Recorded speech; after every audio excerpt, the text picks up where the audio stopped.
नमस्कार मित्रों, आज हम बात करेंगे हमारे ब्रह्मांड के कुछ अनसुलझे रहस्यों के बारे में। जैसे उड़न तश्तियाँ कहाँ से आती हैं? क्या हमारा ब्रह्मांड केवल 4 आयामों से बना है? सनातन धर्म और विज्ञान इस तरह के बहुआयामी ब्रह्मांड के बारे में क्या कहते हैं? तो चलिए शुरू करते हैं। स्ट्रिंग थ्योरी के अनुसार हमारा ब्रह्मांड सिर्फ 4 आयामों में नहीं हो सकता।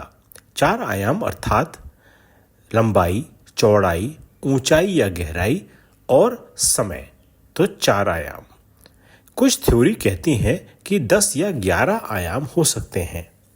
बाकी के 6-7 आयाम हमारे लिए कॉम्पैक्टिफाइड हैं, मतलब वो इतने छोटे हैं या ऐसी फ्रीक्वेंसी पर हैं कि हम उनको सीधे तरीके से महसूस नहीं कर सकते। जिस तरह से रेडियो की फ्रीक्वेंसी होती है, अगर आपका रेडियो सही फ्रीक्वेंसी पे नहीं है तो सिग्नल नहीं पकड़ेगा और आप गाना नहीं सुन सकते। लेकिन सिग्नल तो है वहां पर, केवल आपका रेडियो नहीं पकड़ रहा क्योंकि वह उस फ्रीक्वेंसी पर मेल नहीं खा रहा।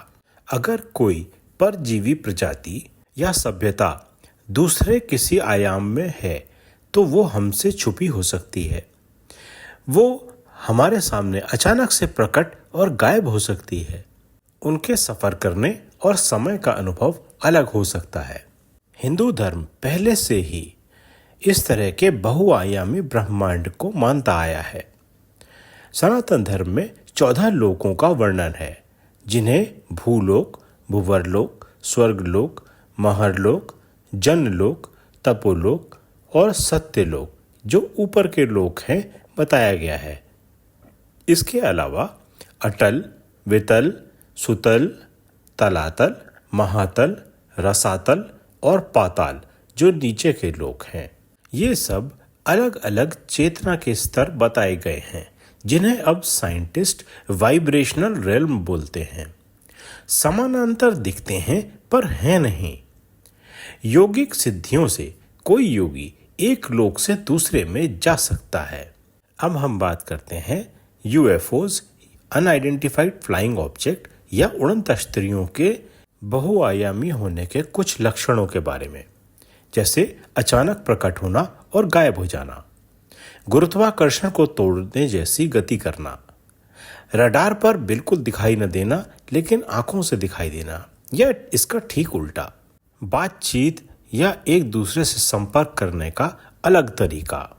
संभावना यह है कि ये शायद हमारे आयाम में पूरी तरह नहीं टिकते, या तो वो ऊपर के किसी आयाम से हैं या उनकी तकनीक उनको अंतर आयामी सफ़र करने में मदद करती है।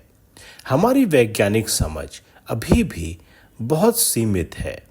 जब वैज्ञानिक कहते हैं कि वे परजीवियों को खोज रहे हैं और वे ब्रह्मांड में दूर दूर तक अपने यानों को भेजते हैं, तो शायद वे कहीं ना कहीं ये भी भूल जाते हैं कि उन्हें दूसरे आयामों में भी सफ़र करने के लिए यान बनाने होंगे।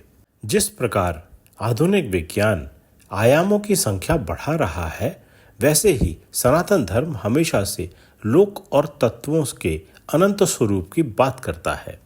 शायद विज्ञान और आध्यात्म मिलके एक दिन ये समझ पाएं कि जो छुपा है वो हमारी आंखों के परे नहीं बल्कि हमारी समझ के परे है। आपके सामने मैं एक छोटा सा चार्ट प्रस्तुत कर रहा हूँ, जिसमें हमने यह दिखाने का प्रयत्न किया है किस प्रकार अलग अलग आयाम में अलग अलग संभावनाएं हो सकती हैं। सबसे नीचे है हमारा भूलोक, जो 3 आयामों से बना है। इस आयाम में या इस लोक में हम पिछले हजारों लाखों वर्षों से रह रहे हैं। फिर हमको ज्ञान हुआ चौथे आयाम के बारे में और हमने इसी आयाम में चौथा आयाम भी जोड़ लिया, जो था समय। 5वां आयाम हुआ भुवरलोक, जिसमें प्रेत आत्माएं व ऐसी आत्माएं जो अब मोक्ष प्राप्त कर चुकी हैं वो रहती हैं।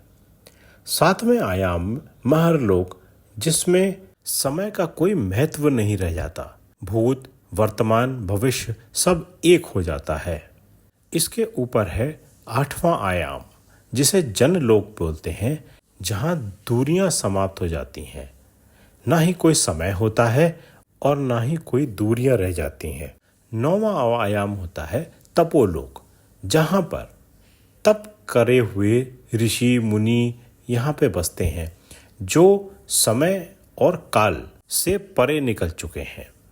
और आखिरी आयाम है 10वां आयाम, जिसे सत्यलोक बोलते हैं, जहाँ पर सब कुछ एक हो जाता है और केवल चेतना रह जाती है।